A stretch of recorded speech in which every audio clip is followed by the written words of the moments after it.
So, guys, first off, I want to welcome everyone. Happy 2013. Um, Today, what this short sort of training and just a little bit of a workshop, I just want to share some stuff with you.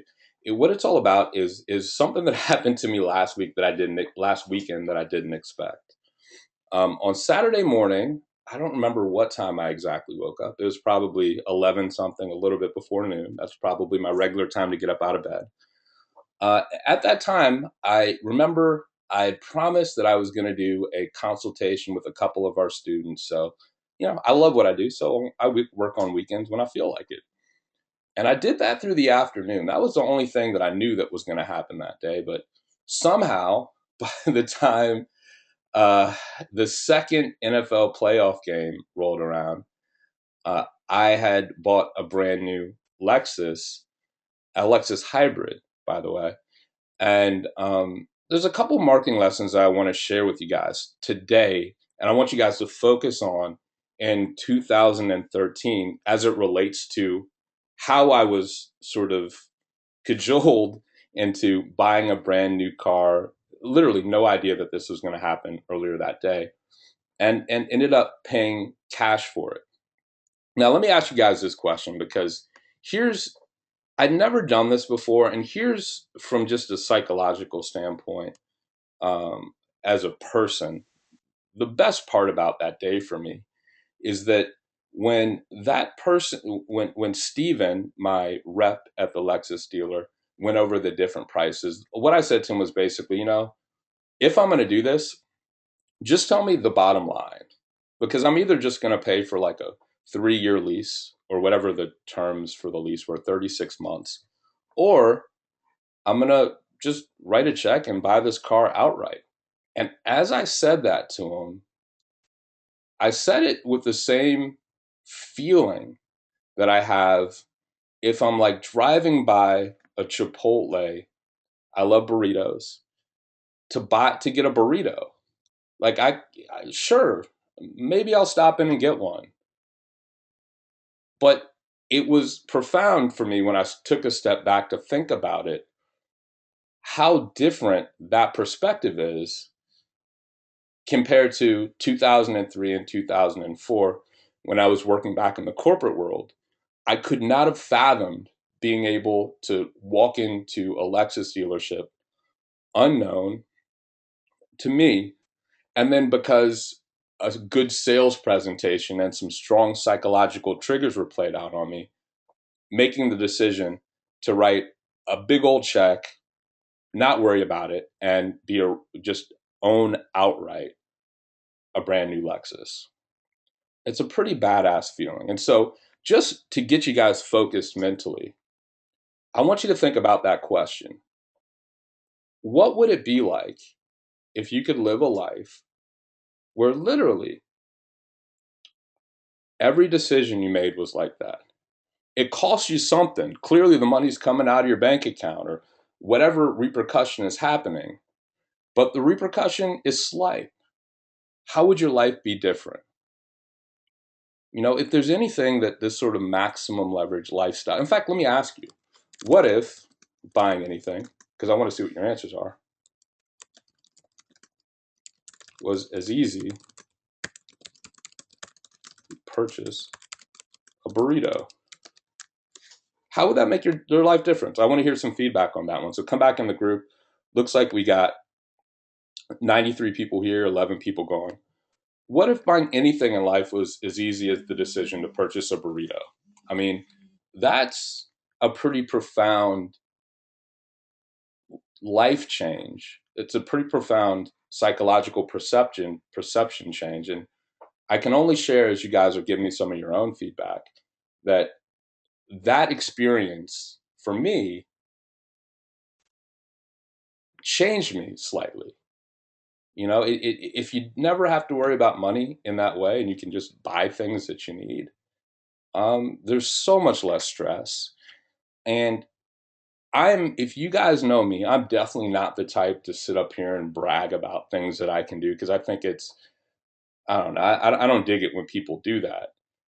I share this just from the standpoint of, so that's not why I'm sharing this with you. I share from the standpoint of really visualizing yourself with that power, with that capability in your own life. And how would it change your life? How would you feel different about some of the situations that you go through in your life? So, Stephen, I'd be able to give back more. Awesome. Mental freedom, wonderful. Awesome. I'd buy a 2013 Audi 8, help people do the same thing to get the same results. Never thought of that. Live life with no fear. Yeah, what is fear anyway, right? It felt weird to write that check. I'd never done anything like that. I typically don't do things like that. But as soon as I did it, like it didn't matter, and that's pretty cool. So my wife would have her dream job of my wife would have her dream job of a trophy wife. There you go. I could dig it. I could dig it. Freedom, feeling free and relaxed, more control. And so, by the way, thank you guys each for sharing back and um, give me some feedback on that. Is that really? I'm kind of surprised we don't have more answers coming into that question. I mean, we're kind of digging in and just focusing our minds for 2013. Um, because if I think if you can answer this question for yourself, and you can have a question like that in your mind as you go out and you do all the things in your business, um, it gives you great power to get more done. For me, who cares? I don't care if I own a new car or not. It's not the most important thing to me. But to have the ability to do whatever I want in that way, it is very freeing. And so if we can focus our mind on whatever the answer to a question like that means individually for each of us, like I was saying, it gives you so much power to get things done. It gives you so much reason why power to move in the direction that's going to make your life better. For me, the first couple of weeks of this year haven't been that much fun. I've been doing a whole bunch of different crazy stuff that I won't get into now. And um, the thing I want you guys to get, here's one thing, even before I really dig into this, that I want you guys to get. Um, there's one thing that I have on my phone. It's a reminder that I give myself everything every single day. And it says, it's not so much about what you have or what you know, it's about the question you ask. Remember, it's not about what you have or what you know, it's about the questions you ask. The reason that I have that reminder for me every day is because what I've come to find is that the better the question that I can ask myself in my own life, the greater the productivity, the efficiency of the work, the the strength or power or force of my work that I'm going to get out of myself, and the greater the result. And I think for a lot of folks, we spend too much time worrying about questions that aren't core to us, or worrying about questions that aren't our own. They're questions that other people are asked, that are asking us, that we've adopted. And so I share this stuff just to say, if you can, if it helps you, and if it means anything to you, if you can remember, results are never about what you have or do. It's about the quality of questions we ask.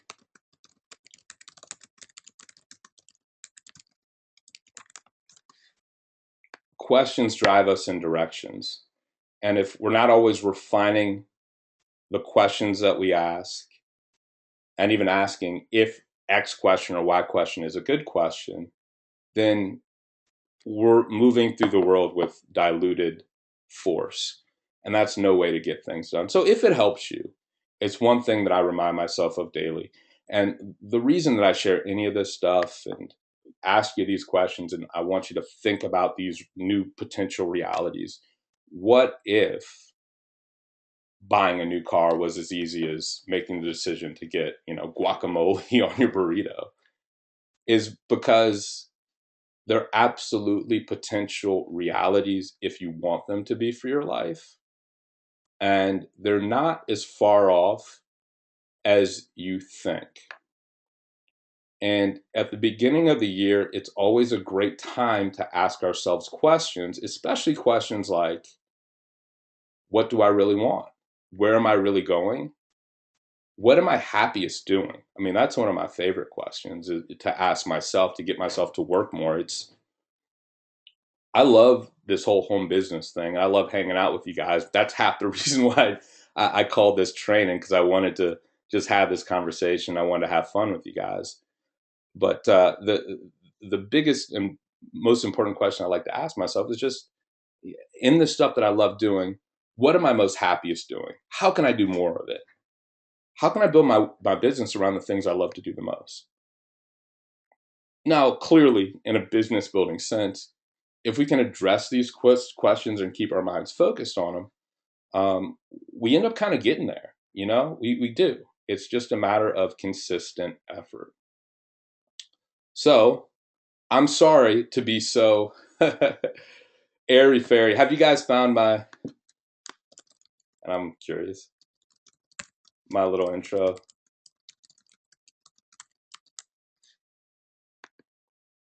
And this is just a question I'm curious about. Let's see how many folks we have here. Right now we have 107 people here with us. Um, give me 50 responses, guys. If you're just jumping on, come into the Facebook group here. I'll accept you. Give me 50 responses and let me know if you guys found my little intro to airy fairy. And be honest. I don't care if you think it was or it wasn't. I'm just curious to see if you guys mind me rambling every now and then before I get into the good nitty gritty, how to get the mo money stuff.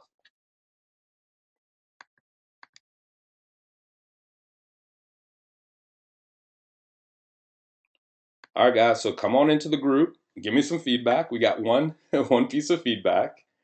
I'm just getting us warmed up so that when we get these lessons in, you guys will absolutely retain them. So give me feedback. You can, if you think I was airy fairy, click like, or if you don't, just say no. Just give me some feedback.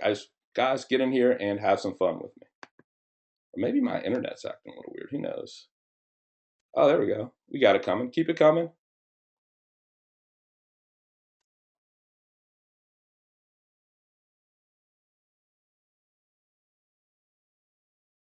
Oh, Alan, thanks, man. I totally appreciate that.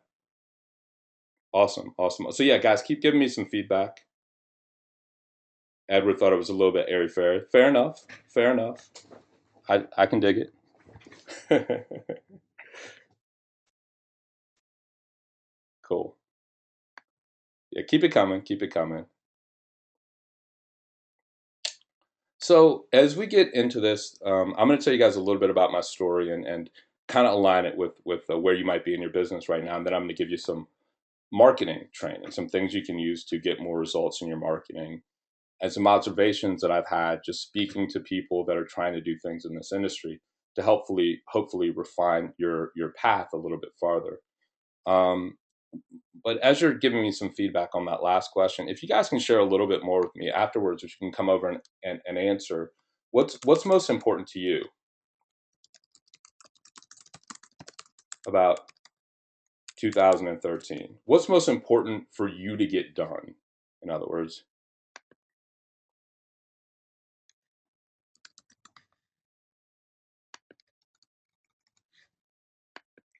what's most important to you for 2013 as it relates to your business? Where's your mind focused? What are you trying to accomplish? What are you trying to make happen? What's the bare minimum that you want to see happen for yourself to consider this year a success? Um, and what's like the wildest dreams? What's your mind focused on? And as you guys come and share that out, it's going to help make those things more real for you. But as you do, I don't like to ask questions like this without giving you a little bit of my own focus. Um, I'll share with you guys, first off, if you're brand new here, again, my name's Daegan Smith, and I've been an online marketer since 2003. It's kind of like an AA meeting confession, right? And man, I have seen this industry change just dramatically, up, down, left, right, all over the place.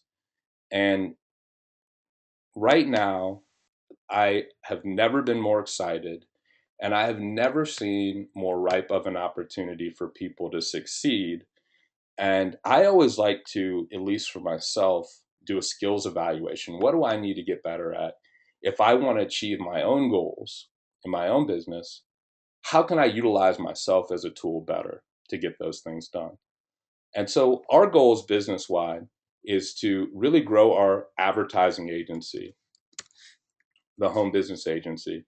You guys have seen the website. Here's the website. You can check it out when you like.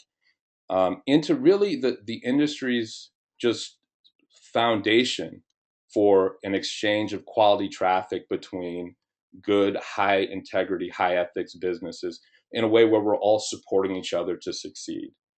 I really think that within my own vision for this industry, the more we can do to make this little simple website a resource to the entire industry, um, the more healthy the industry will become, and we won't even have to worry about success for ourselves. So, business wise, doing everything I can to make this little business better with the help of Jason, making sure everyone can get quality traffic in an ongoing fashion.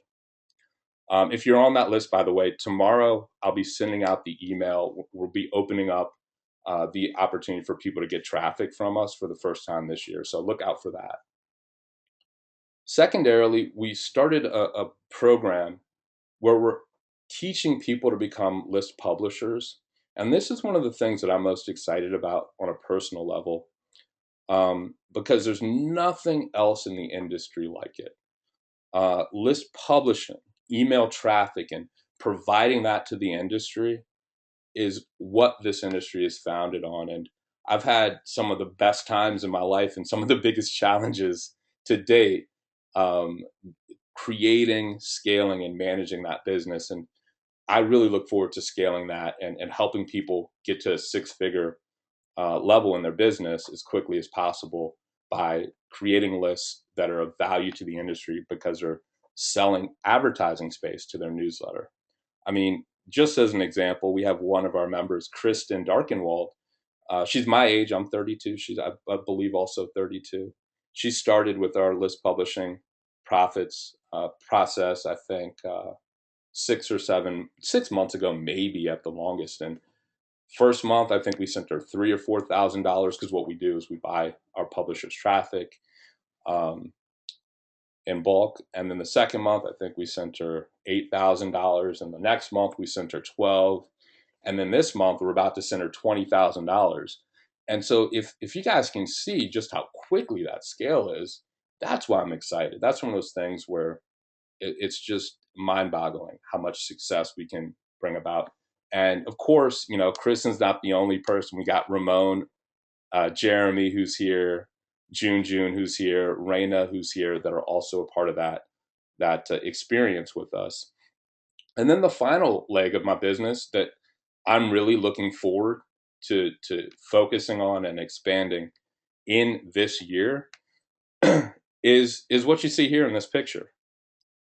I know for an absolute fact when I get people in a room and I can have a few days to really teach them what's been most important to me, that's where I'm able to be most effective in helping people change their lives and their business. So this year for us is not the year of the information product or the membership site.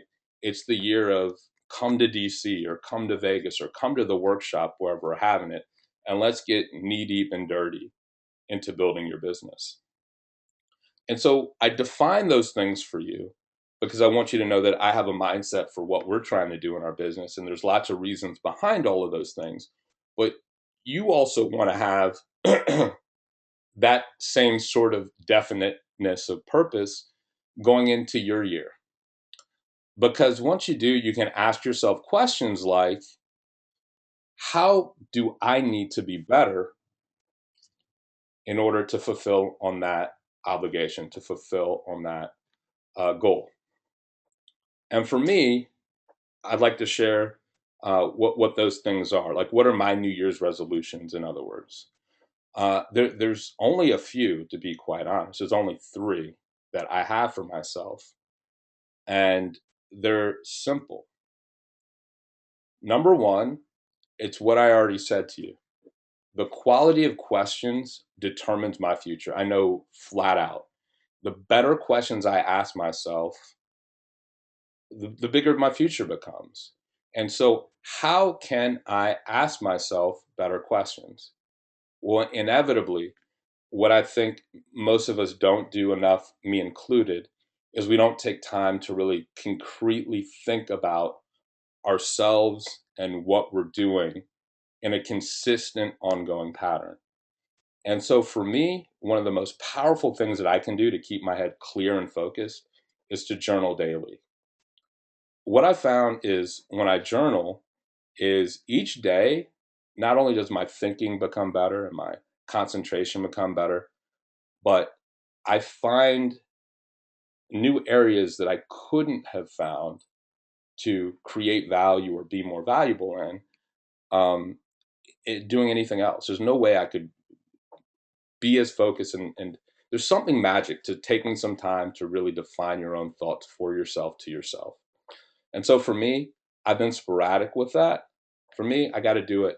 I got to make it a commitment to do that daily. Here's another thing that I'll tell you guys straight out. Now, I used to be just straight up a gym rat. I used to go to the gym literally every single day. And what I found when I went to the gym every single day was I had more energy and all that sort of stuff. But since I started doing online marketing, I kind of let the gym stuff slack. I became so focused on the online marketing, getting good at it and focusing myself on it, that I really did. I didn't take myself to the gym or maybe take care of my health as much as I could or should. Not to say I'm in bad health or I'm going to die, but if we want to get the best out of ourselves, we got to have all the energy we possibly can. And I don't like going to the gym, but it's one of those things that, for myself to get to where I want to go, I'm committing to myself. There's two things. There's only one thing. I'll share one. Maybe I'll share the other later. Um, there's one thing that supersedes those two.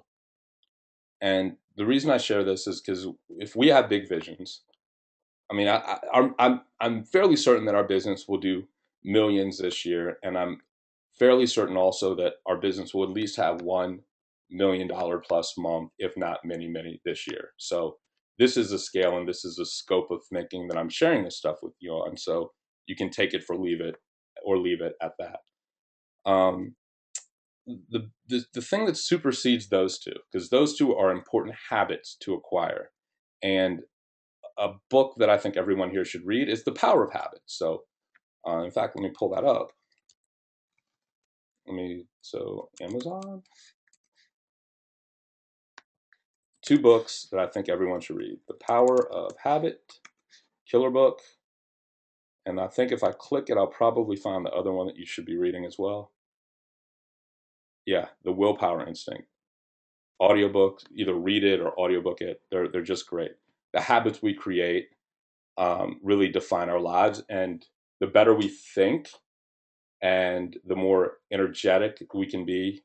Um, these are what are considered in this book as keystone habits.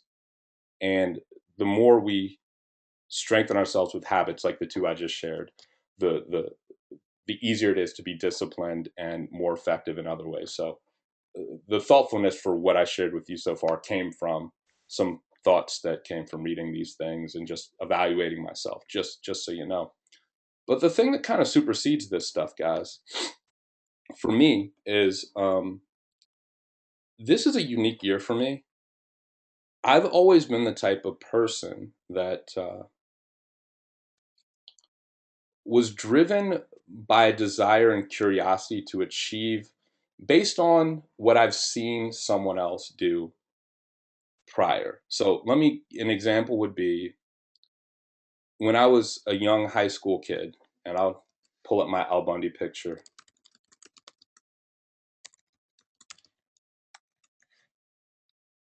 There we go. 1997, 1998. I'm going to wear this bad boy out, right? So there I am. This was on MacArthur Boulevard. If you guys live in DC, it's not far from a restaurant called Black Salt, where we took this picture. When I was in high school as a freshman, I was a horrible wrestler, a little fat kid, and I had no real aspirations to be good. In fact, I thought it was one of the most uncomfortable things in the world to be forced out on a wrestling mat, um, with my man boobs hanging out to the side, little nipples and everything, being judged by a bunch of people watching me. But that year, we had a senior on the team named Eugene who was just badass, and he demolished everyone. And for whatever reason, um, I saw how he wrestled and how he carried himself, and I wanted to be like this guy. So I said, I wonder what it would be like to be so good at wrestling that I was like this guy, Eugene. And for whatever reason, that curiosity turned into desire. And then all of a sudden, I started to like wrestling, and I started to practice more and pay attention more. And it became a major dominant thought in my mind and a focus for the next 4 years, which brought me to this goal. And as I've evaluated my life, um, that was definitely a keystone experience in terms of how I have a system for creating success within myself. If I can see something that someone else has done, then I know if I work hard, I can achieve it, right? Well, what makes this year different for me is we're in that opposite. Our business is in that opposite space where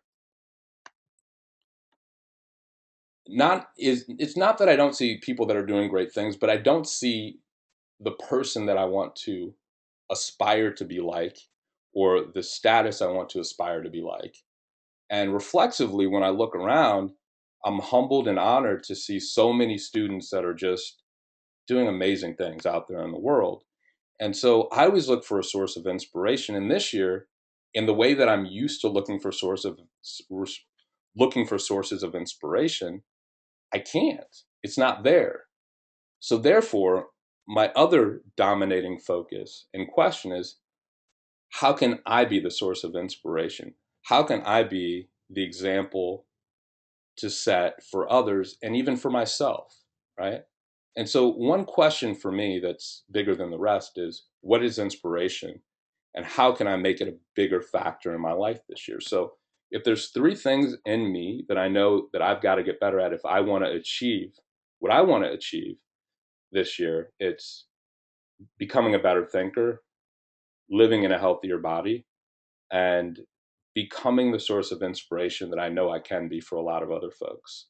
And so that's kind of why I decided to do this training for you guys, is because if I can maybe inspire a couple people by talking about um, buying cars with the casualness that you'd buy a burrito, maybe a couple people here will go out and make that happen. But secondarily, it holds me to point of becoming a better thinker and sharing some of the best ideas that have kind of helped me with you. So let me come back and see what's important with everyone that's here now that I've blabbed for a little bit. And I really do feel guilty for not being able to do an event like this until just now. So see how many folks we got with us. So we got 123 people with us right now. And we only have, come on, guys, only out of 123 people, only, let's call this 10 or 12 people know what they're trying to do in 2013. I mean, if this online stuff is just a mild curiosity for you, I don't see why you're here hanging out tonight. But if it's a true desire, I'm totally shocked that you guys aren't sharing more. Because these simple little things, they're not secrets, they're not tips, they're not like this one little thing I did to get a bunch of leads today, the things that our mind want, the concrete things that they want. But they're absolutely the things that change lives. And it boggles my mind that there's only so few. So, guys, I really want to implore you guys to share out more. So, what's important for you in 2013? So, Alan, without question, it's about about building profitable marketing campaigns, because that one skill is the most important. It's all about clarity. I run around too long. Now I know with clarity what I really want, and I'm going for it. Awesome. Marketing funnels. Good. Focus. Getting the job done. Focus. So awesome. If that's what you need to do, it's the question of how can I be more focused? And you have one focused in business worthy intent, Jeremy, then that's all you need to create results. Mastering daily tasks, creating those habits. Yes, Steve, if you pick up that book, man, The Power of Habit and The Willpower Instinct, they will absolutely, you'll learn a lot. One of the biggest things, just as a little quick tangent, I'll share with you guys that I learned from one of these books. Actually, not The Power of Habit. This is from The Willpower Instinct, the other book I said you guys should pick up, is The Power of Self-Delusion. There's a case study in this book where they talk about what happened when McDonald's introduced mixed salads. In fact, let me ask you that question, and then I'll come back. I know that we were right about here, so I'll remember. What do you think happened when McDonald's first introduced mixed salads? What do you guys think happened?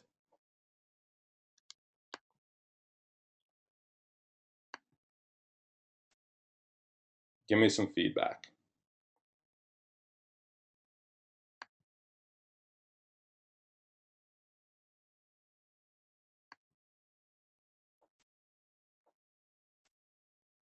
Awesome, Nolan. So what do you guys think happened? Give me some feedback. Bring it in. Curious. I want to see if somebody can get it right. People took it as a joke. Keep them coming. Nope. Decrease in sales. Nope. Keep them coming. I'll wait till we get about 20 guesses and I'll give you the answer. I won't make you guys wait for everything, for everyone. No one's got the right answer yet. I'll tell you that much. I think the only way you'll get the right answer is if you've read the book. So, but let's see. Keep the answers coming. The trend began towards healthy eating. Keep them coming, guys.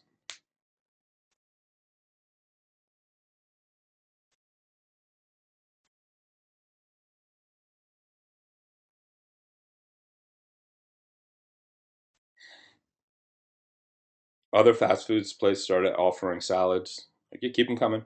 Moms really wanted to go there, and with their kids, don't know. People didn't buy it. Keep them coming. Good guesses, all good guesses.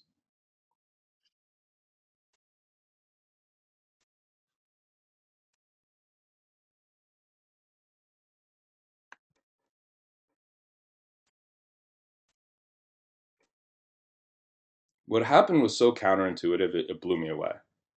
So keep them coming. Give me. We just need seven more. Give me seven more guesses because I'm dying to give you guys this a little answer because it's. I think it's something you'll take home and remember. I know we got a little bit of a lag too in Facebook, so it's not your fault. The public boycotted. Keep them coming. They slowly adapted to the change.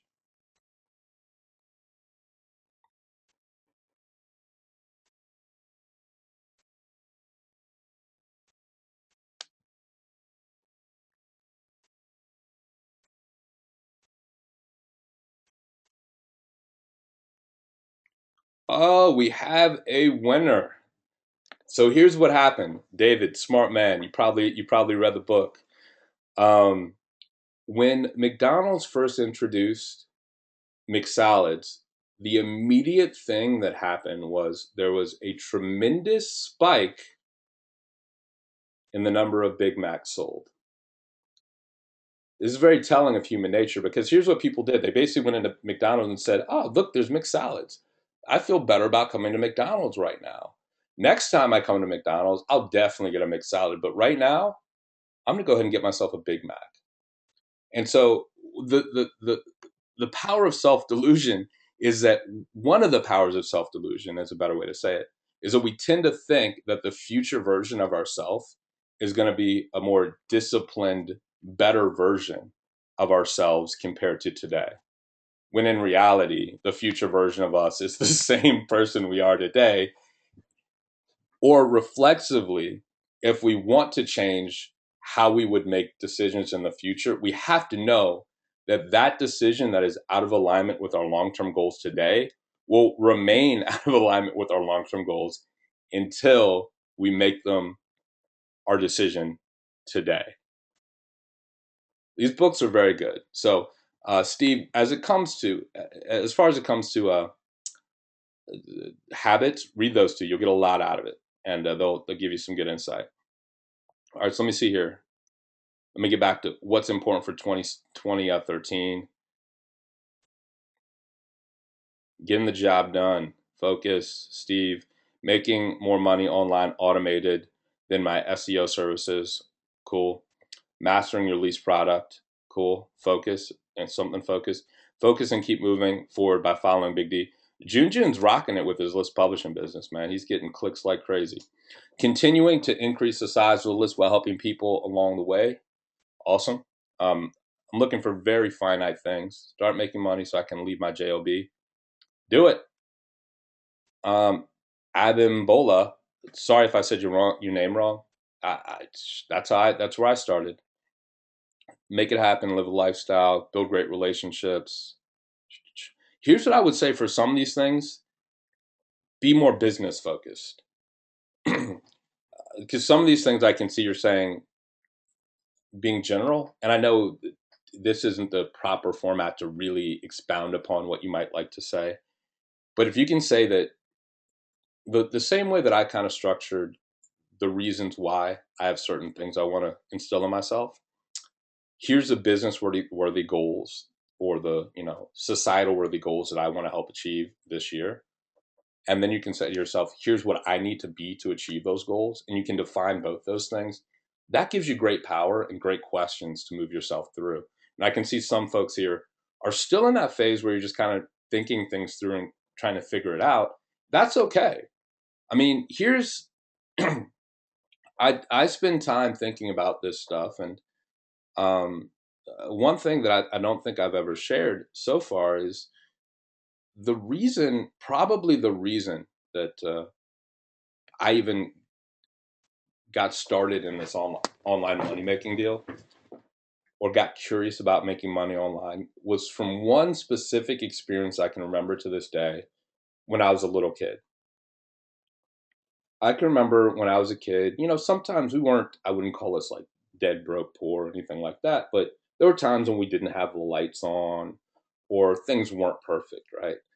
And I can remember one time um, we had like leftovers, like macaroni and cheese or something like that. And I didn't want it. And I was a little spoiled kid. And I said to my mother, Mom, I don't want that for dinner. I want pizza. Why can't we order a pizza? And she started crying um, right there on the spot, just broke down and just basically said, I'm doing the best that I can. If I could provide more for you guys, I would. This is all I can do. This is what I got. And it was one of the worst feelings that I ever had in my life. But it spawned a question in me that I think has brought us all here today, which is for me at that point, I couldn't figure out how having or getting money could be that hard. How could it be so hard that we couldn't order a pizza? How could it be so stressful that we couldn't get these little simple things? And I think I kind of carried that question with me through life. And these questions, these predominant thoughts, these questions, these things that stick in our mind for long periods of time are really what drive us. And we have the power and the ability to set them. And so set your question in a direction that will get you the results that you want to get. Here are the stages that I kind of see people moving through before they actually get to have a successful business. And first, actually, let me stop here. Are you guys following along with me?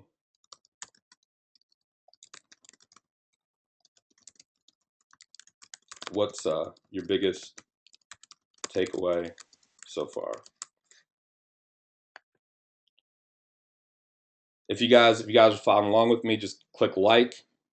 Right now, it looks like we have 114 people here. If you can hit like, if we can get up 55, 60 likes, then I can know that we're on track. If you've had a big takeaway, share it, and then I'll just keep it rolling. Keep you guys focused.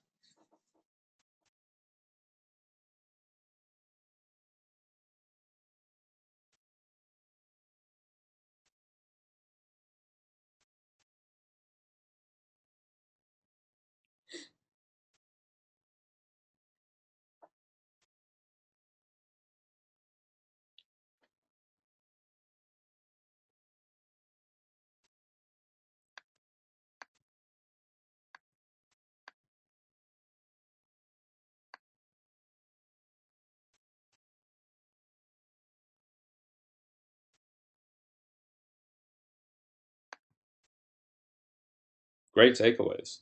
Power of habit, clear mind, keep asking questions. You can always learn and improve. Um, yeah, it's about the questions you ask. Everything happens from what we think. Creating daily habits, take action, asking quality questions. Awesome, awesome.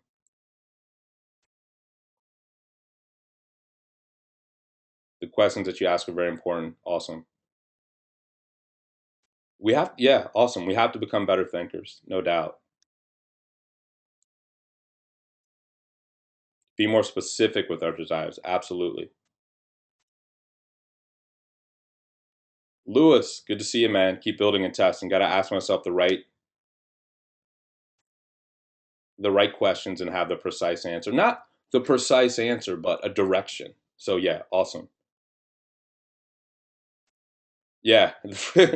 That stuck with me. The person we are today is the exact same person we're going to be in the future unless we change that person today. If you read that book, the Willpower Instinct, it's full of all kinds of crazy stuff like that. Accentuate the positive and eliminate the negative. I didn't know I said that. That's awesome. That's awesome that there's extra stuff coming about from what we're going through. Awesome, awesome. Keep stuff coming, man. I'm looking for at least 50 click check marks or comments, and we're almost there. 15 plus 18, 33, 40, 34, 35, 36, 36. So we're just looking for about 14 more. Get in here, come hang out, having some fun.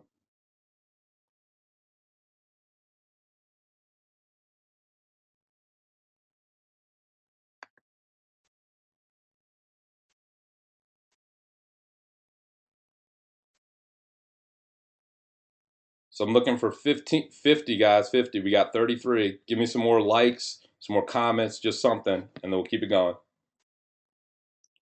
I'll keep it going. I'm gonna give you guys the benefit of the doubt. It's the beginning of the new year. Maybe you guys are fat and happy. I'm gonna keep moving. So here's what I've noticed, and remember we started this training talking about what crazy marketing tricks got me to buy a brand new Lexus on the spot and pay cash. And we've been spending the first part of this get together talking about internally setting goals, questions. Now, what I want to talk about is the reality of, again, I said clearly anyone can create that reality. That's absolutely possible and true. You can have whatever you want in life. But here's where I see people, the sort of stages people have to get through before that before they can get to the proper mindset to create tangible real goals in their business. And I went through each one of these steps. And so I want you to just listen through and ask yourself, where am I right now in my business? How am I thinking about making money? And even making money online is the absolute wrong way to even say this, right? It's really, where am I in creating a business online that's going to thrive and be extremely profitable? Where am I in my thinking on that? What I've noticed is that we all start stage one, which is we don't like the world that we're in. Something isn't right. For me, I was pissed. I didn't like my job. It wasn't what I wanted to do for the rest of my life. That was enough to get me to move. We start looking at opportunities out there. We start looking at things like, for me, it was infomercials. Wow, people are making money with real estate. Then started actually, that desire grew stronger. I remember I bought some books like Creating Wealth from Robert Allen, Rich Dad Poor Dad, and then all sorts of books on you know creating assets and wealth, and that kind of crystallized my desire a little bit farther. And then I ended up at some Holiday Inn where I started to see people talk about making money online. And I remember this is stage two, when people see that there really is an opportunity for, when we, not people, when we see that there's an opportunity and we first take it as like realistic to make money online or in some fashion, and we're not that far away from it. The next thing I see people move to is they get really wowed by what's the opportunity that's out there. And that's where people get kind of overwhelmed. Like, oh man, oh my gosh, I want to do this, I want to do that, I want to do the third. And we start buying all sorts of stuff, and we have all sorts of crazy ideas, and we don't know which one to choose. So this is stage two. This is when I was in all sorts of weird, trying to do Ponzi schemes. I didn't even know what they were, but it was like these emails that said, "Hey, send this guy $2," and then send this email out to people and they'll send you $2. Right? This sort of craziness.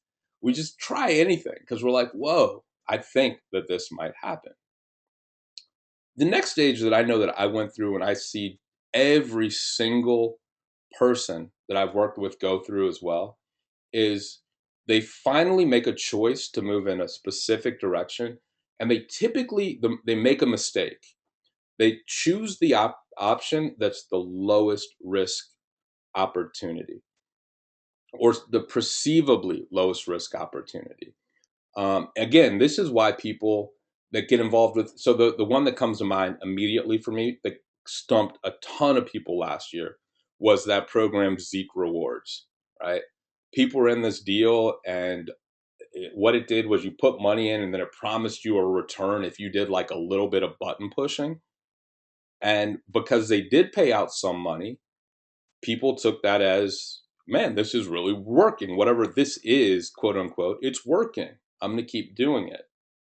Why do people fall for this? I fell for it. I got involved with, that's basically a Ponzi scheme. I got involved with that stuff early on because from a job mentality, it's still a huge leap to actually think we can be entrepreneurs and create value. So we just want to see the machine and the magic work in a way that seems most like a job. If I put $10,000 in and this thing pays me out 8% per week or per month or whatever it is, that feels good. I want to do that. That's low risk.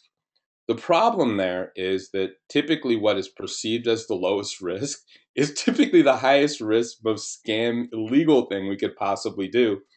And this is a phase where people start to talk about things like, I've been scammed, I had this bad thing happen to me, blah, blah, blah. All this sort of stuff is because it's the way we make choices. It's the questions that we ask at that phase. How can I get in the game? I know I don't have any skills yet, but I want to see money now. I want to see this thing work. This seems like the right thing. It's the lowest risk. No. But still, I'm just walking through the stages. These are the stages we all go through.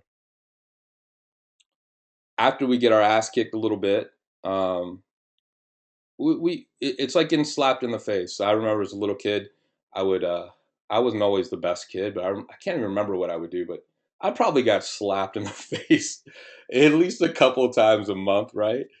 And I remember every time that I did, that was a great moment for pause. It was like, whoa, what did I really just do? Was this my fault? How did this go down? How did it come to this? Right?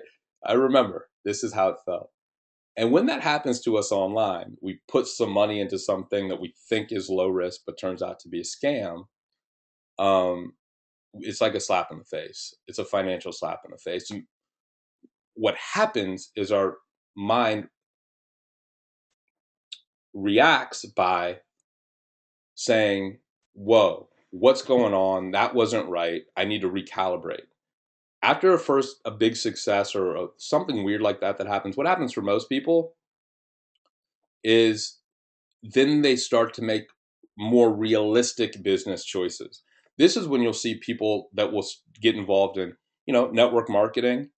And they'll start to like, but it's still a business type thing. They'll say, "This is awesome.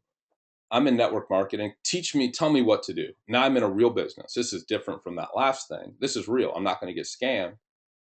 And they'll start buying leads and calling people, but they still want someone to basically treat them like they're at work and tell them what to do.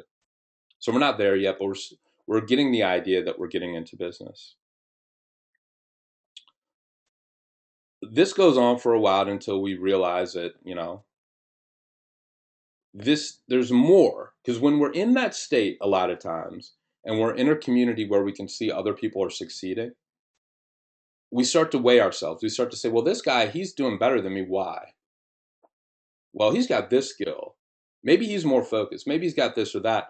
And that's when we start to really equate creating success in a business with something that really does require focus, effort, and real skill, maybe in areas that we've never developed skills before in. And when we get that and we don't shy away from it, that's when the real growth begins, because that's when people start to ask questions like, how can I develop this skill?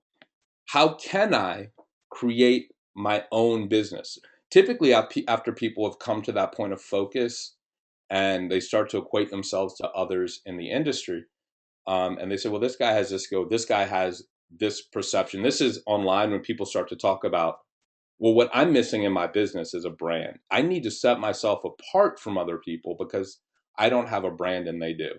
This is a reaction that's based on trying to acquire the assets and skills that will put a person on the path to success. Not always accurate, but it's the right way of thinking. And so, guys, if you guys can identify, if you've been through any of this, I'm going to ask you at the end, have you been through any of these things? Can you identify with any of this? Because I went through all these things. Um, this is what happens during that phase. We start to strike out on our own. I'm going to build my own list, right? I'm not going to buy these. I'm going to build my own list. And that's when I think most of the time, magically, we've got to get to that step in our development before the right mentor appears. That's where we're really receptive.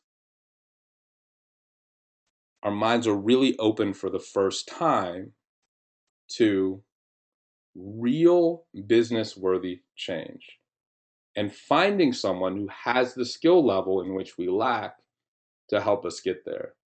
For me, I remember I was in a home business called Success University. And in that home business, there was a guy named Matt Morris, who was a CEO, and he invited me to my first event. Man, events are the first place where you'll find your mentors, flat out. If you're having a little bit of success, or you're at that point where you know what you need to focus on, but you don't know where to find it or who to help you get it, it means it's the time when you need to get yourself to an event, because events are where things really start to skyrocket. This isn't propaganda about events, but this is honestly the stages that you will go through before you see yourself really take off. It might not be an event. Maybe you do meet someone that knows the deal, but it's at that point where you get introduced to someone that can really help you because your mind's open to the type of real help that you need. And when that happens, it means you're asking the right questions, you're receptive, and the right person shows themselves to you. And that's when your life changes. That's when things really take off. And so, again, let me ask first before we continue to move, can you identify with anything?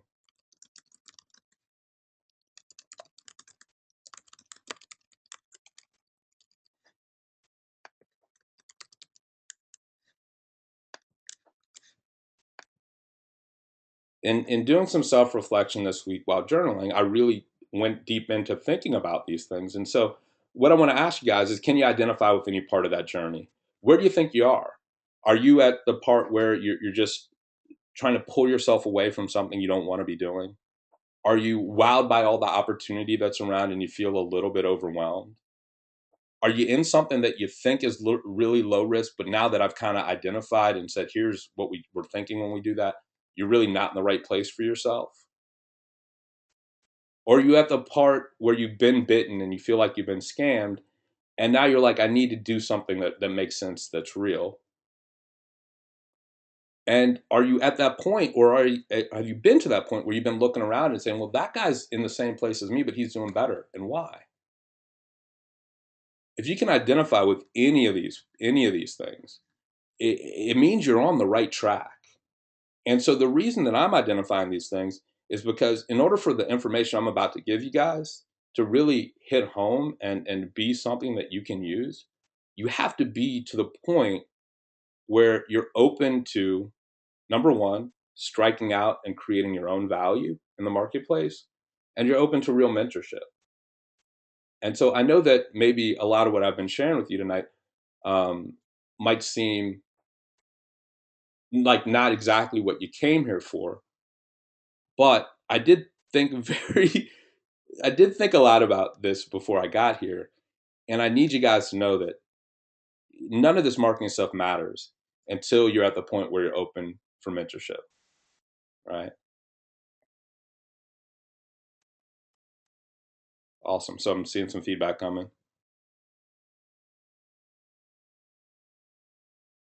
Awesome. At the later stages, time to add value. Awesome, awesome, awesome. Yep, been doing IM for years now.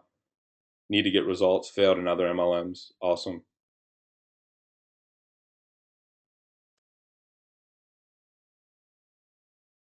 Cool. Keep it coming. Keep the feedback coming, guys. Please interact with me here.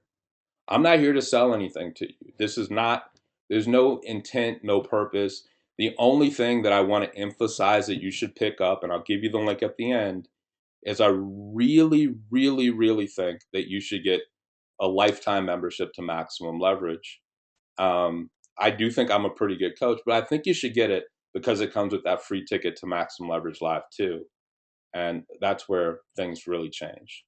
So that's the only, it's not even a agenda that I have, but it's the only thing that I wish for you to make the decision upon because I know it's going to help you in a great way. If you haven't done it yet, of course. Awesome. Mentorship mastermind. Awesome. That's my point, Charles. Help people get a little bit unstuck. And hopefully all this thinking, you understand that this is coming from me doing the things I just shared, like journaling and asking myself questions and trying to really define the situation. So I'm just being an example to the things I'm trying to share. So Damien, awesome. So you might be past, you've already created your own value and now you're past all that. And you're saying, how do I get to the next level? So if you guys have ever read Dante's Inferno, you know that there's 7 levels. Maybe that's what I should call this, right?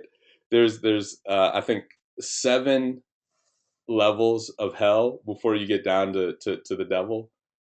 Maybe that's what we need to call these stages. You got to go through these 7 stages before you get out and you can get into purgatory. And once you got a business that's doing a couple $1,000s a month, that's okay, right? But you really want to ascend to the heaven. You want to go all the way through the stages of purgatory. And don't believe me, this isn't a religious thing. I'm not incredibly religious. Um, I just remember reading this in English class, and it's a good analogy. So that just take it for that. We don't want to be in hell. We might have to go through it sometimes. We don't want to be in purgatory because we can live there, but it ain't that great. It's kind of hard too. We want to go to heaven. So Rufus, you might be in one of those purgatory stages where you're looking to get up to that next level. Daegan's Inferno. Yeah, no doubt, no doubt. Cool, cool, cool. So Big Pierre showing up in the crew. Awesome. Jandy, awesome. Branch and learn and create other awesome, awesome, awesome. Good, good, good.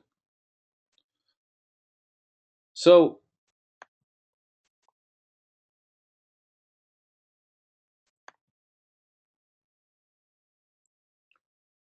while we're on this point, who here is coming to Maximum Leverage Live 2?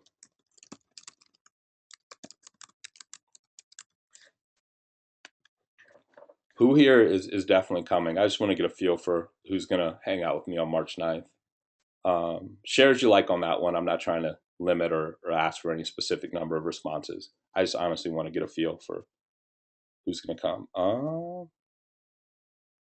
Yeah, so the MLM mindset, and I'm not against MLM or anything like that, is almost entrepreneur, but it's still a little bit jobby because we want to create the simplest duplicable system, right? And so the simplest duplicable system isn't the highest leverage or the highest skill system because you can't teach that to everybody. The leverage has to be in people. So um, there's different methodologies and thought processes for these different industries, and it's just a matter of what you want to do. For me, I like creating value. I like man, I just love it. Like, where was that little thing? In fact, let me give you guys this piece of value because this was really interesting for me to see. In fact, so here last night, my buddy Charles sent this to me. He said, I bought an ad from your ad agency, 76 leads so far, 2 sales. Boom. So I love to see. Being a quick thinking Daegan, I, as you can see, took a screenshot of that, right? I posted it here on my fan page with a little description and go here if you want more. I did the little promoted video thing here, and let's see how much we spent. So far, I spent $79 out of 300, 215 clicks. If I go to my autoresponder, cool. So right here, this is the autoresponder we want to look at. 146 leads have come from minus 20 because we normally have about 20 people joining that list on a daily basis.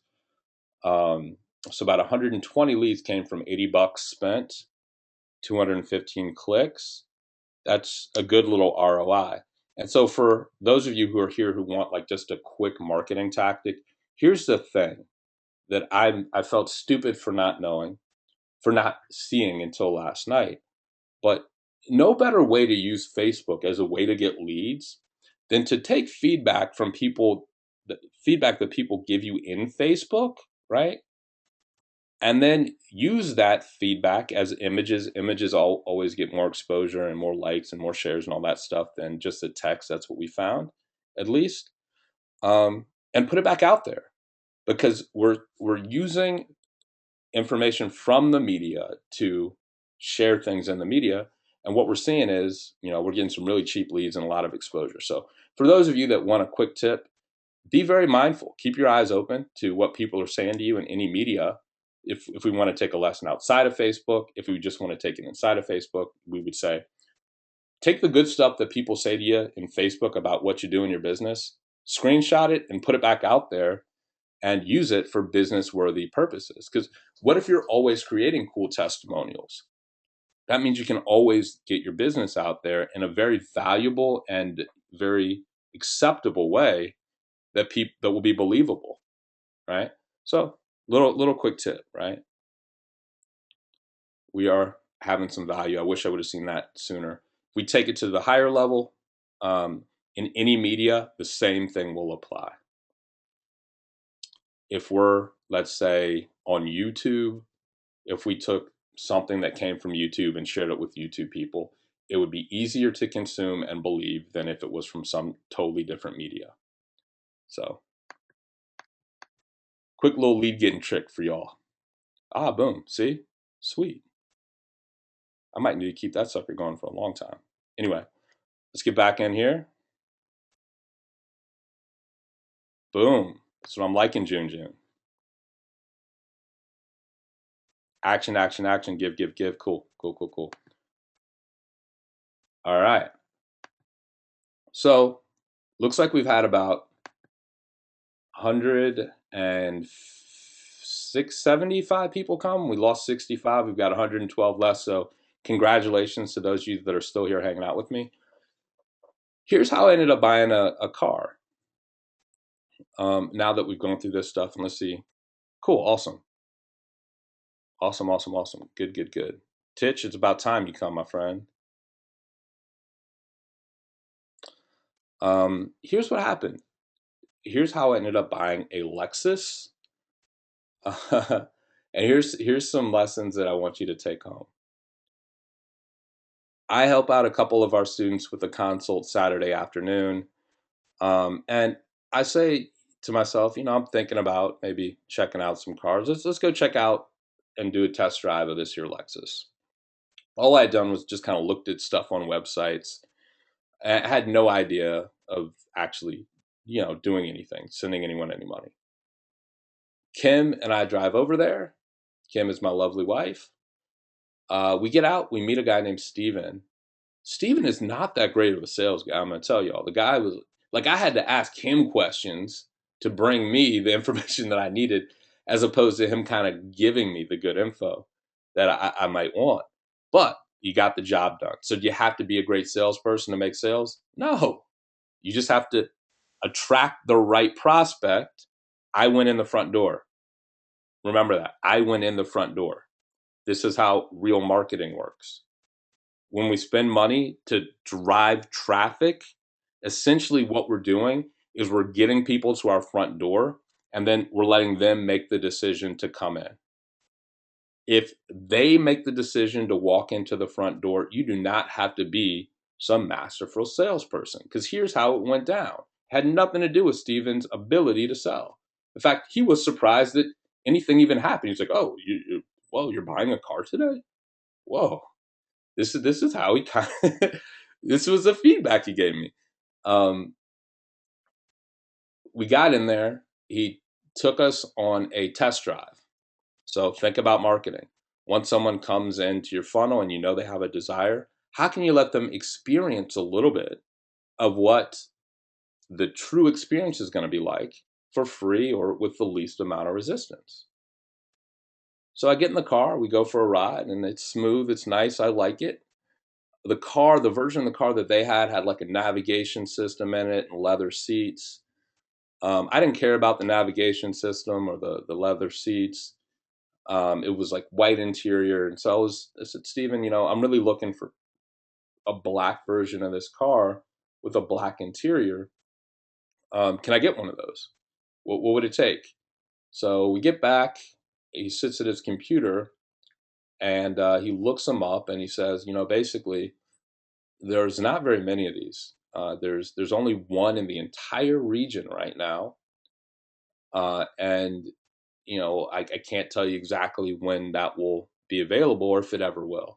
We could, uh, at earliest, maybe 1 month. Maybe 1 month we'll have that bad boy available.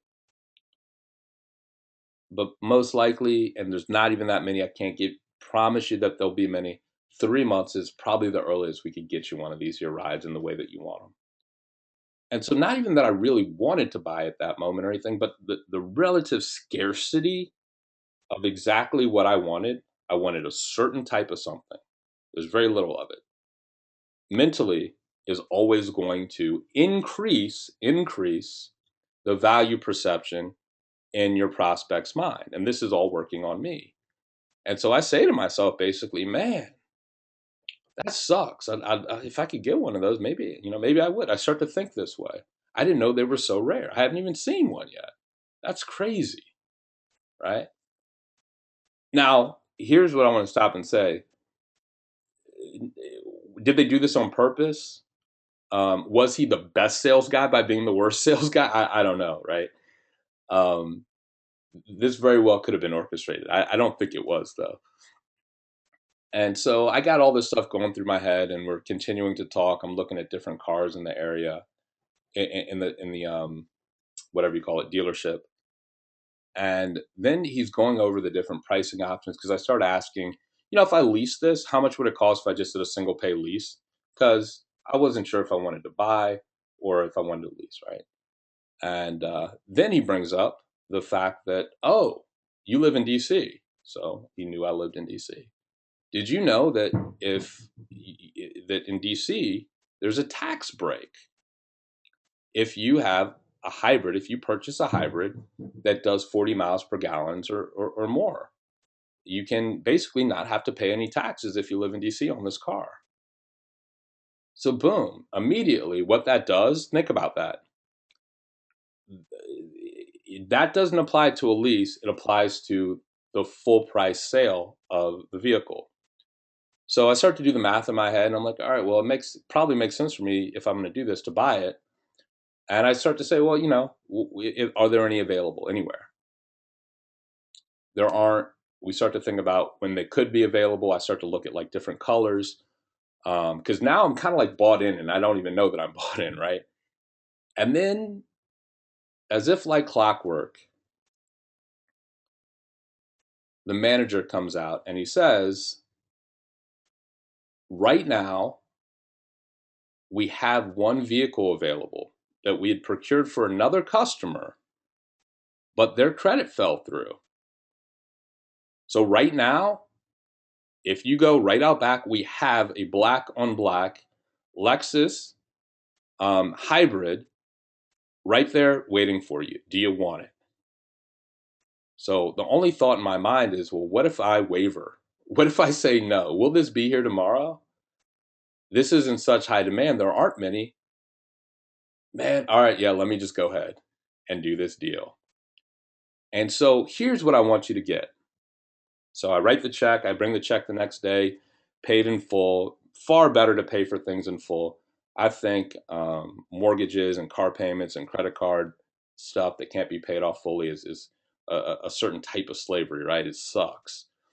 Um, so it felt good to be able to pay for it. But from a marketing perspective, the questions that I want you to ask from our time here today is, how can I give my prospects a feel for what I have to offer? If you guys have ever been to any of my invisible funnel events, you'll immediately identify with what I'm saying now, because when we do those events, I go through the entire experience first, right? So they get the entire experience for free. And then if it's valuable, they pay. Ask yourself, how can I give them a feel for what this is going to be like before they pay? If they're truly interested, it's going to suck them in farther. Ask yourself, how can I interject some real scarcity into the situation, right? There's only so many. How can you interject that? How can you put that into your marketing?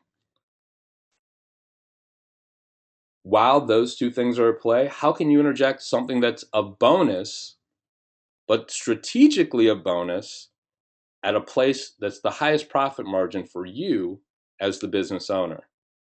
So, in other words, if you've got different options for people to purchase stuff from you, why not strategically place a really valuable bonus like no taxes whatsoever, in my example, that only applies in the direction of the highest profit version of what you have to offer? Very, very powerful thing. How do you create that bonus? Ask people, here's how you create bonuses that are badass. And I learned this from Jazz. This is one of the most valuable things I can give you guys. Here's what people think bonuses are. People think, if you're in marketing, what a bonus is, it's something extra that adds to the situation. If you get this, you'll also get this, right? And this is cool too, and you'll like it. But the reality is, what a bonus really is, if you think about the example I just gave you, if you can take this away, this is worth its weight in gold if you use it. What a bonus really is, it's something that removes a horrible pain. I don't want to pay taxes on this car. What? You mean I don't have to? That's a bonus, right? So, in fact, because I want you guys to take this point away, because it's so contrary to what people think about and the way that they think when they're structuring offers and they're creating bonuses. I want to ask you guys, what is the best way to structure? What's the best way to create a bonus? What is a bonus really?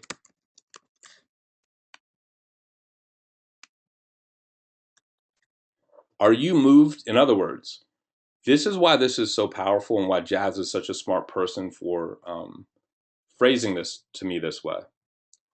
Are you more moved by the removal of something that's extremely negative that you don't want to experience, or by something that's like cool and a cherry on top? For me, I want to get rid of pain. That's a more psychologically powerful thing for me compared to something that's cool and extra. Boom. So the next level of thinking on this, and guys, this is some pretty advanced stuff. That's why I warmed us up a little bit, hopefully. Um, the next level of thinking on this would be, in my offer, this is where you tangibly take it to what you might be offering a person. Maybe it's, if you're in network marketing, um, why they need to join you. What tremendous pain might they experience? Better question than that. What tremendous pain do they think they will experience as soon as they join, if they were to, right? I know for most network marketers, the biggest pain for me was, what, you think I'm gonna have to, you mean I'm gonna have to call prospects? I'll do it if I have to, but this is gonna really suck. Now, what if someone interjected a bonus for me right there that basically said, oh yeah, by the way, if you upgrade to the full on version with us today, we'll actually give you our best sales guy to do all your calls for you the first month, so you don't have to do that. Would that help? Would you like that? Oh yeah, I'd like that. You see? So we really got to get into the mindset of our prospects. So don't just take this for surface value. In other words, take it and really think about the situation that it applies to you within your own business.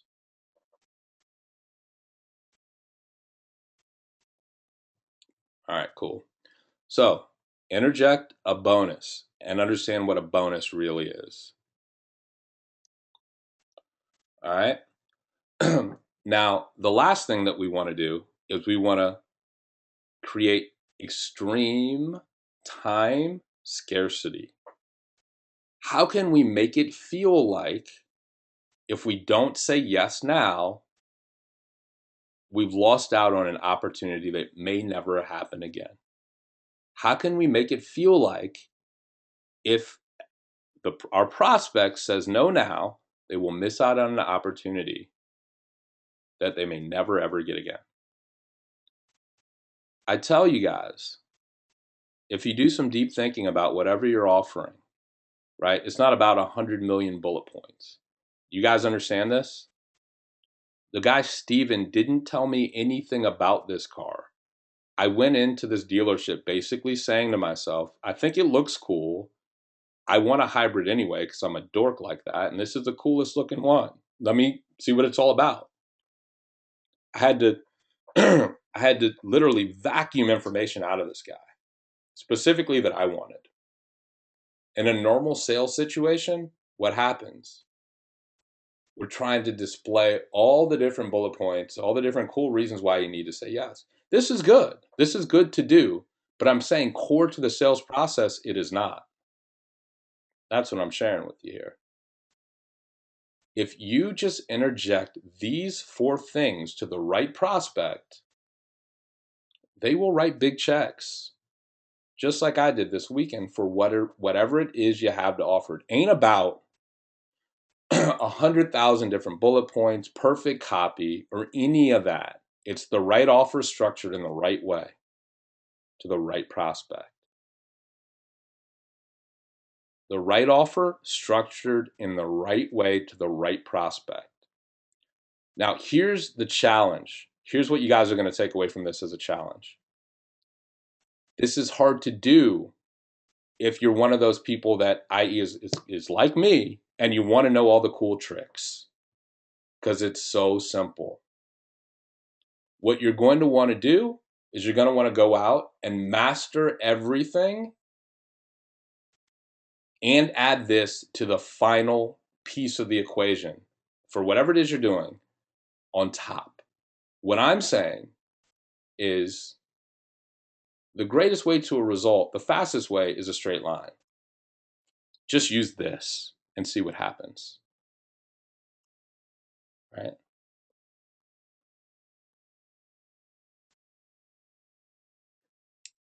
just use this and see what happens. If these 4 points, a free trial, a free experience, right? A scarcity, some scarcity,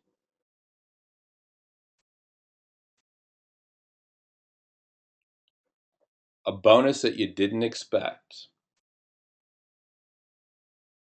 and time sensitivity. This either happens now or don't happen at all. If you can interject those things, you do not have to be a good salesperson to get really big sales results. Every human on earth reacts to these psychological triggers.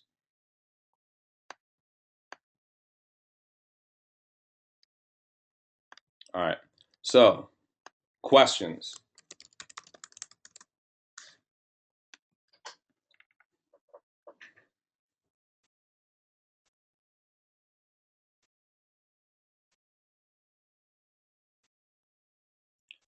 Right now, we still have 106 troopers on the line with us for this free business lesson, for this free maximum leverage lesson that I'm giving to y'all here at the beginning of the year.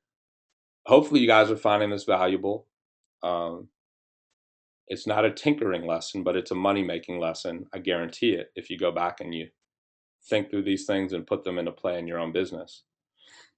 And just want to get the year off to a good start and give you guys some focus, some things that I'm thinking about personally to get better and be better and influence to a higher degree and give you more leverage for creating the life that you want. Like I started with, I'm not some show off sort of a person where it's like, look at my house, look at my car, anything like that.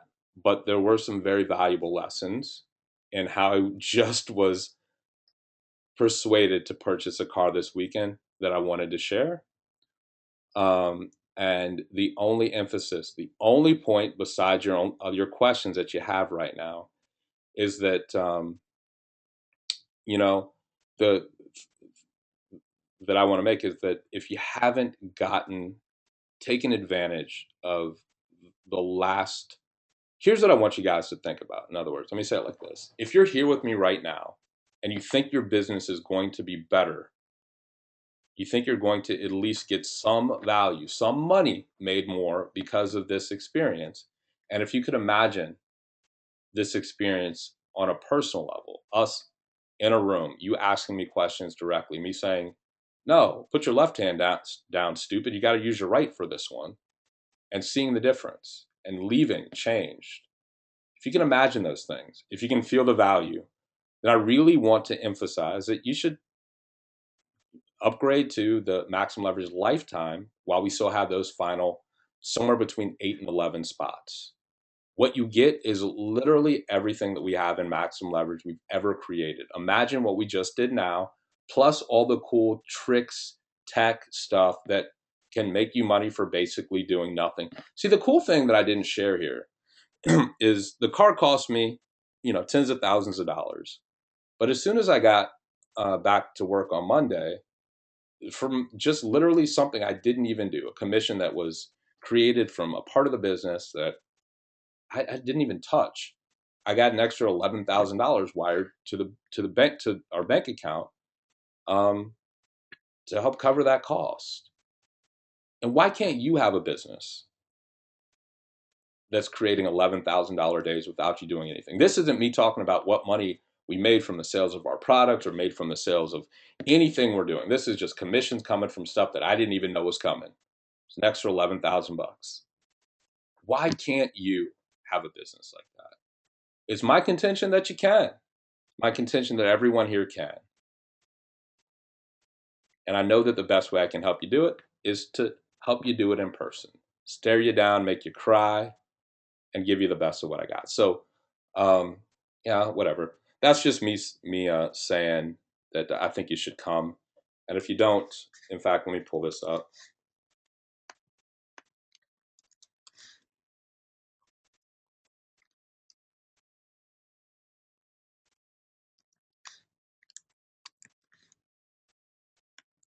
Like I said, if you haven't got your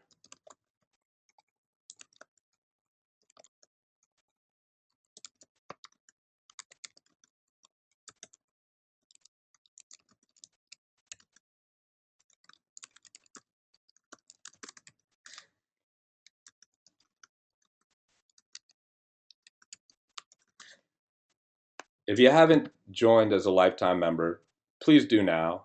There's only 8 to 11 seats left or memberships left. Then we close that sucker down. And like I said, you get a free ticket to Maximum Leverage Live. If this is valuable to you, this is like, man, it's such a small, and it's so hard for me to really even put into words to you guys. I mean, yeah, I'm past the point of like saying like trying to sell you on the benefits or anything like that. It's not about that for me. It's I just have a certain breadth of experience when it comes to marketing, going to good seminars and getting good information from people that are doing the things that matter, and going to situations where you think you're going to get that and that doesn't happen. You will be spoiled by the experience you get at our event, is really the best way that I can say it to you. You get that ticket for free. The Maximum Leverage lifetime memberships um, are $997, which is a freaking joke compared to what's in there. It's the smallest drop in the bucket, considering the results that people have had. Pierre, the event's here in DC. The event's here in DC, most likely 80%, 20% chance of Las Vegas. Uh, and that's my emphasis. I mean, I could go deeper into all this, but that's the only thing I want to tell you guys to do. I got no sales pitch. I just wanted to share some cool stuff and tell you, I think you're really making a mistake if you don't find a way to come, um, and get one of these free tickets, because it's about to go down. It's about to go down. So let me see what the questions are as we're here. Always getting value. Thank you. Yes, I can. Bonus can't devalue your offer. If you remove a horrible pain, if you only did one bonus set, yeah, absolutely, Alan. Great way to put it, man. Got some great critical thinkers here. Great critical thinkers here. What I might also do, by the way, guys, is I might restart our journaling group, where basically it's just an accountability group in Facebook where you come in and just kind of say that you journaled a little bit, and here's a little snippet of what you thought about for yourself, just so you can see that other people are doing it too. We did this last year with success. I kind of let it go from a overall group standpoint, but it's really valuable if you can get yourself into the habit of thinking for yourself to make your business better. Priceless. Nothing better you could do other than come to hang out with us. So, anything else I can do for y'all tonight?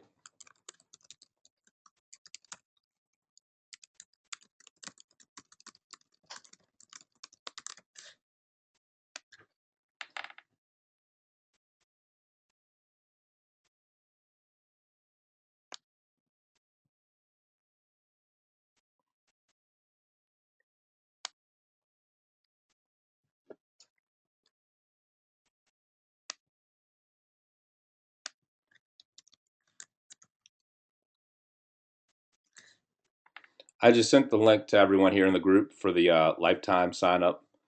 So you should see that in your go-to webinar as well. Click it, get it, and well, there's only a couple left. I'm not doing the ultimate offer, but I'm. If I were, it would be absolutely irresistible. All right, so if you guys enjoyed this, man, just click like for me. We got 98 people still here. I'm humbled and honored that y'all hung out with me, and I just hope that I gave you something that you can put to use, a good thought, a good idea, or something. If you got something from tonight, just click like for me and let me know. I know we got 98 people left here, so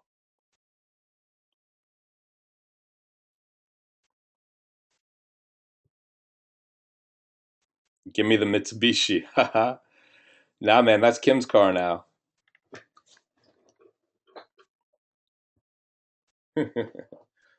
These silly rascals.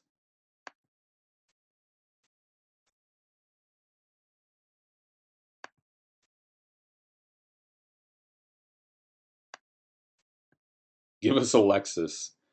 I just gave you more than a Lexus. Guys, come on. It's all about the thinking.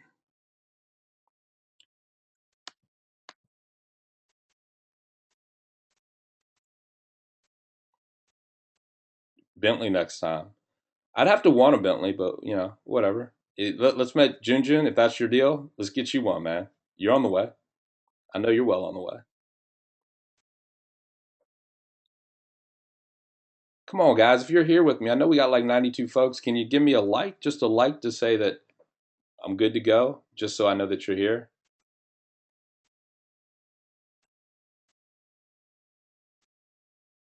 And with that, man, and look, there's no more questions, and that's where we are. I can see people shouting out for DC or Las Vegas for the Maximum Leverage Live. I hear y'all loud and clear. I hear y'all loud and clear. We'll know by beginning of March. We'll know by beginning of March. Or, excuse me, beginning of February. That's my bad. Yeah. Oh, Peter, thank you. Yeah, we'll be sending out our first email for folks to get some quality traffic from us with the agency tomorrow. So if you're on that list, be on the lookout. And yeah, we did. We actually did pretty good now that I think about it. I shared some reason why. Showed you guys a little bit about my story, a little bit about how I'm thinking about things, some marketing stuff that will absolutely create sales.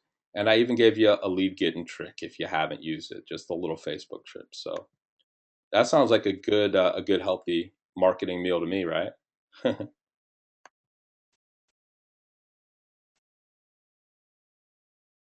Jake, welcome to the party. So Charles, what were the four different components of a killer offer, marketing psychology that will get results? Let people experience whatever it is you're offering before they pay, so they can start to in their own mind say, yeah, this is good, this is what I want more of. So in other words, how can you give them a free trial experience? Okay.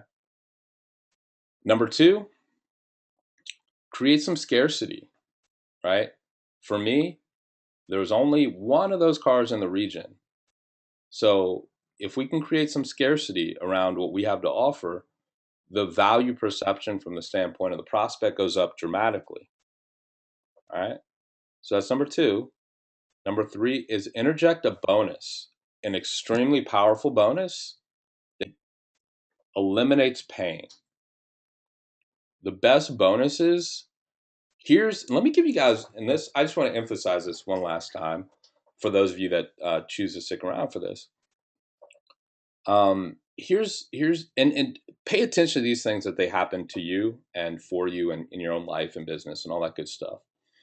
I remember when I was on a webinar probably 5 years ago, and I still remember this. It was a webinar put on by a guy named Michael Cage. Michael Cage has a business that's all about maximum profit. His product is called Maximum Profit Teleseminars and Webinars. And he was talking about doing webinars and doing them in a little bit. He talked about doing it in an automated way, and or excuse me, even teleseminars in an automated way. And this was like the sexiest idea for me because I didn't want to, like, at least mentally remember what I said, what pain they think they will experience if they say yes, what pain they think they will experience if they say yes.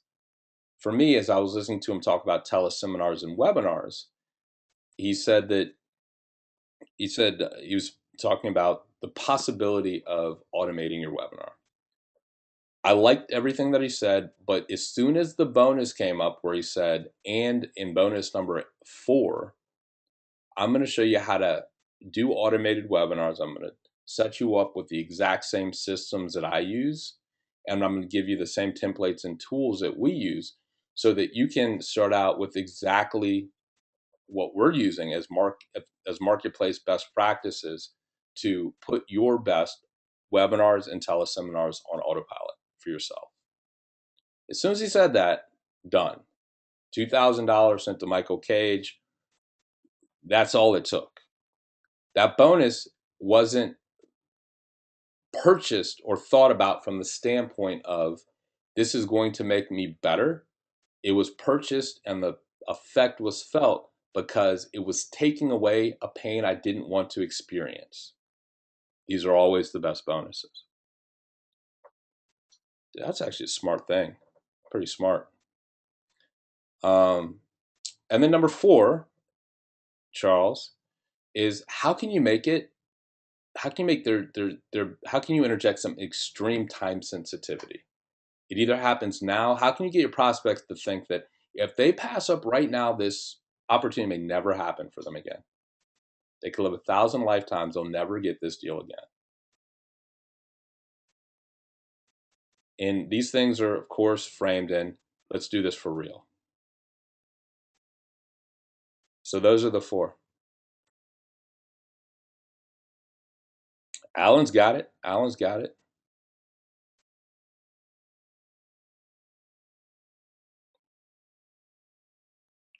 Can you guys get the recording? Did you guys like this? Do you think this is worth giving out the recording?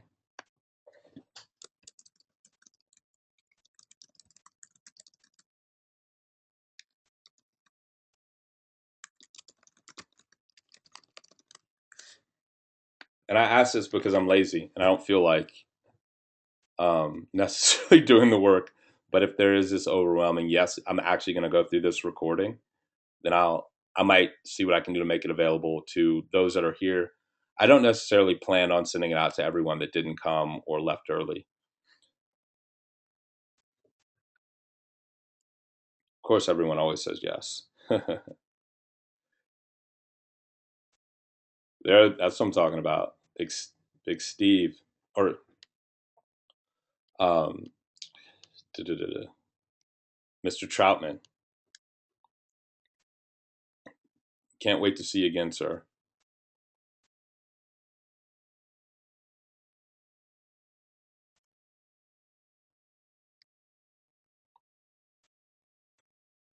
Okay. All right, guys. Well, let me see. I'll see what I can do. I might post it in here in the group for y'all, or I might find a way to send it to those folks that did attend here today.